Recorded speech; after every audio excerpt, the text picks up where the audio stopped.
I felt my mind going imploding inward very easily because I couldn't think of a way out. I was storming around and my precious pup was looking at me like, what'd I do? It came to me, Harmony, you are living exactly right now what you're talking about in this video, where we have already scripted how things should go. Like how things should go in our relationship, how things should go over dinner, in a work project, our retirement planning, how our vacation should go. Does any of this sound like you? It sure sounds like me. In fact, if you had seen me just a couple of minutes ago, you would have seen me throwing a see fit because I couldn't find the right lighting and the right setup for this segment of the video. It reminds me of this student that I had, Sharon, who she was a perfectionist. Man alive, did she have a blueprint. And she happened to be in one of my art classes, a mosaic art class, actually. She spent weeks mapping out the exact design that she wanted to use for her mosaic. By the time she got to class and it was time to actually begin making the mosaic, she was frozen. I said, may I have your permission to awaken your creativity? In fact, when I think about it, she did kind of look at me oddly.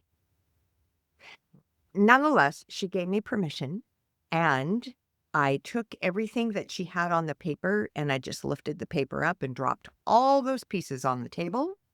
I took one red piece, I stuck it right in the middle of her project, and I said, take it from there. Just build around that piece. You should have seen what she did. It was awesome because all of a sudden there wasn't a blueprint.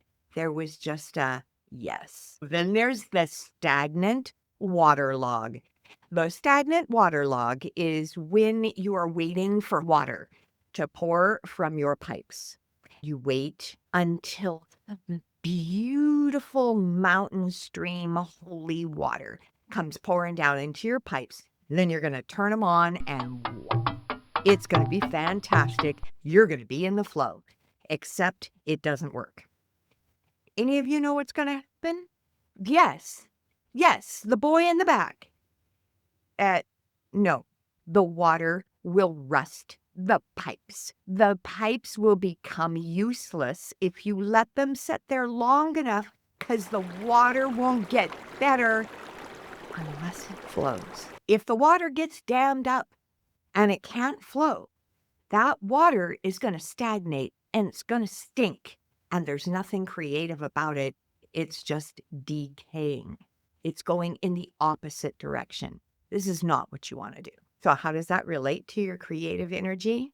How many times do you hear people say, well, I have writer's block, or I'm waiting for inspiration? That I hear all the time. It does you no good because creativity doesn't need to wait for inspiration. You can turn it on anytime.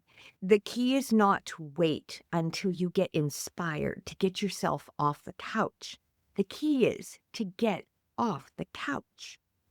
If you want to make anything in life, I'm using art as an example, but if you want to make anything at work, if you want to solve a relationship problem, etc., sitting on the couch isn't what's going to bring it home for you.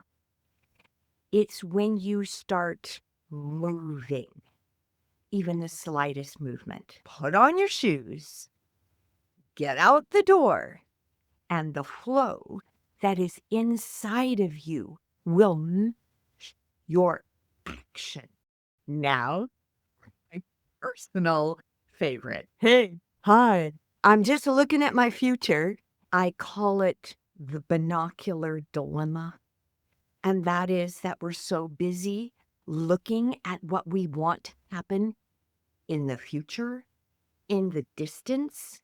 You're not aware of where you are right now. If you've got your eyes in these binoculars, you are not going to see what's right in front of you, and you could stumble way more than you want to. It could put you behind. You could lose a lot of time. You could make a lot of mistakes because of the binoculars. While it is important to look forward into the future, as Stephen Covey says, live with the future in mind, oftentimes we're stuck wanting something so bad, fixated on it so strong that we're not even open to the creative flow that's going through us. Cultivate your creativity. In my videos, you may notice that there's a lot of art behind me, all kinds of different art. And that's because I tend to play with paint and all kinds of other things. And sometimes it turns into art, and sometimes it just remains play. None of it ever started like it looks now. This painting behind me, that wasn't how it began. In fact, I think I could say 99.9% of every canvas I ever start, I start by messing up the canvas. And that's because that perfect white canvas is an enemy to my creative flow. It's perfect. I should be perfect. I should know what I want to do. I should know what's going to work. I am an expressionist and an abstract artist. I have no idea what's going to work. So I start by messing up the canvas. One could call it failing. And I either slather on a bunch of paint that I'm never going to see in the end, or I take charcoal and I just mess it all up and put lines all over it, whatever. I'm always playing with layers until those layers finally create something amazing and beautiful for me to look at. And that's a lot like life. And that is certainly a lot like creativity. We have to get in the flow. Sometimes the problem with our creativity deals with our perspective. And if you're having trouble changing your perspective, you might want to look at this video next. See you next time.